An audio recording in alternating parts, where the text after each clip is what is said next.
Image reference. Accessing image reference, tap the action button and tap canvas. Here you can tap the reference button. Then you'll be able to tap image import and search your iPad for an image, and the image will pop up in the little reference panel. Changing the position on a canvas and angle, you zoom in or out.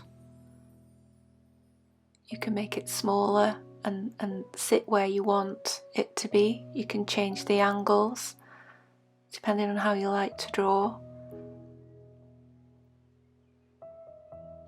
So it's really handy, this is. I find it really helpful.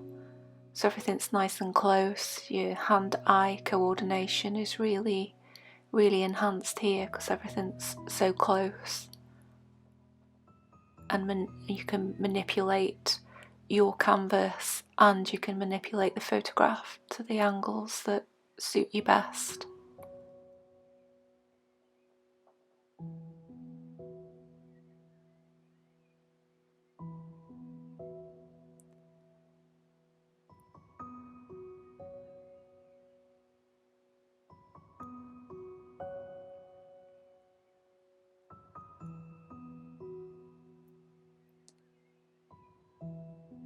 So creating a colour palette from the image.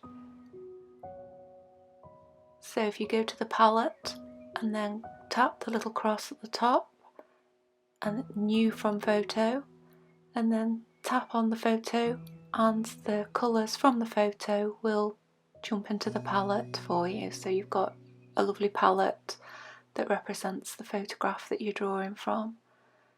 So here you can just carry on working away at your own pace, taking your time to create a lovely image.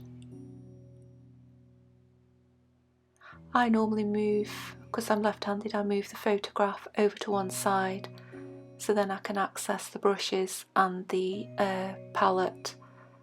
Otherwise they hide underneath the photograph and get in the way. So again, you can just move things around as you wish. To get rid of the photo, just tap the cross and it disappears.